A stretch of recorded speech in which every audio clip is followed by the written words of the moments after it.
La chronique sur la glace est une présentation de Captorder, hygiène du sport. Captorder, passe à l'action. De retour pour une nouvelle chronique sur la glace avec Martin Brochu. Martin, dans le passé, dans une ancienne chronique, on a parlé du travail des gardiens de but lorsque la rondelle provenait de l'arrière du filet. Aujourd'hui, on va aller un petit peu différent. Hein? Vous avez une relation particulière avec les poteaux, vous, comme gardien de but. Qu'est-ce que tu veux amener plus spécifiquement lorsqu'on parle des tiges? On va parler de l'utilisation des poteaux au niveau des gardiens de but. Ils ont d'autres utilités que d'arrêter des rondelles. Donc, le gardien de but, s'il est en contrôle, utilise bien les poteaux dans les jeux proches du filet, autour du filet, va être très efficace, va être difficile à battre. Donc, les entraîneurs, aujourd'hui, on demande aux entraîneurs, aux joueurs de diriger des rondelles au filet et les joueurs de foncer pour les retours. Donc, si le gardien de but est efficace autour de son filet, va rendre la tâche difficile pour le joueur adverse. Vas-tu demander à ton jeune d'y parler pour l'aider un peu à ton poteau? C'est sûr que les poteaux peuvent toujours être utiles. C'est bon, on regarde ça tout de suite. Bon, Martin, avant d'amener les joueurs à exécuter l'exercice, il y a quelques points techniques que tu veux nous démontrer comment le gardien de but doit et peut utiliser les poteaux.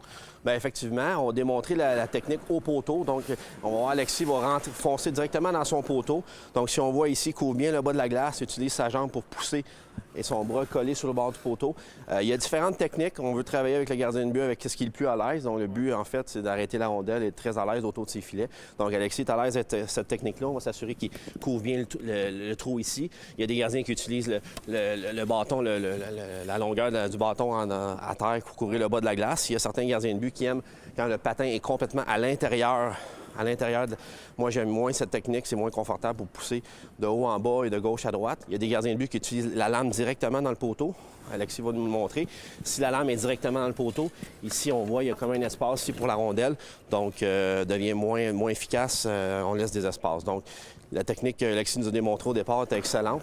Il colle bien son poteau et est prête pour un jeu autour du filet si le joueur contourne le filet. Est-ce que tous les gardiens doivent faire la même chose ou on y va selon leur qualité athlétique ou leur préférence? Bien, tu as un bon point, Denis. Chaque gardien de but a des habiletés différentes. Certains gardiens de but sont plus flexibles que d'autres. Comme j'ai dit au départ, on utilise la technique que le gardien de but est plus à l'aise. Okay. Donc, Alexis est à l'aise avec cette technique. C'est certain que c'est une technique qu'on utilise beaucoup maintenant dans le hockey d'aujourd'hui. Dans mon temps, c'était pas tout à fait le même genre de technique, mais aujourd'hui, il faut s'adapter.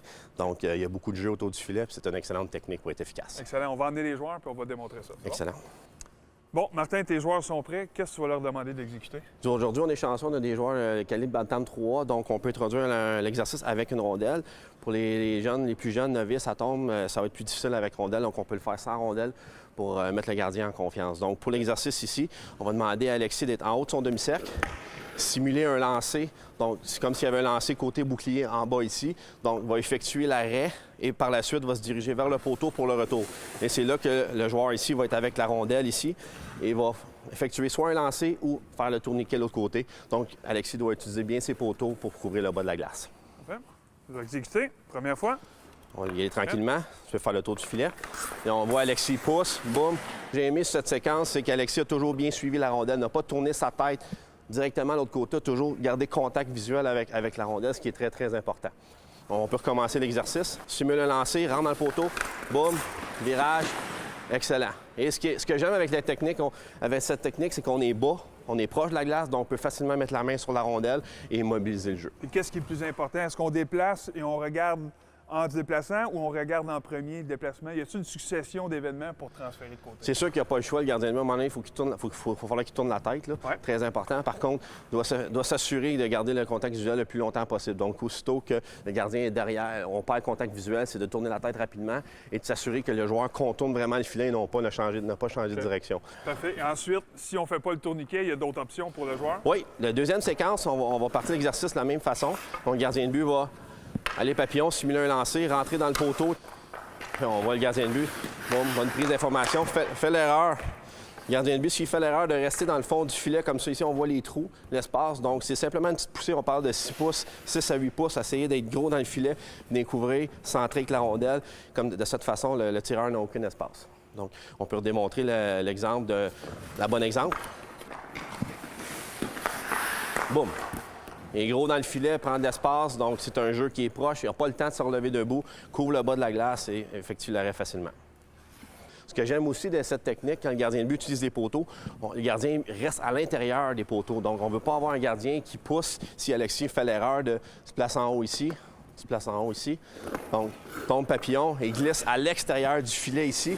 Boum. Oh, là, il n'est plus en position. On n'est même plus dans son demi-cercle pratiquement. Ne couvre plus le filet. Donc, s'il y a une passe qui s'effectue, il va être pratiquement impossible de faire l'arrêt. Parfait. Donc, si je récapitule bien, c'est facile de s'emporter avec plein de petits détails d'une technique comme ça. Oui.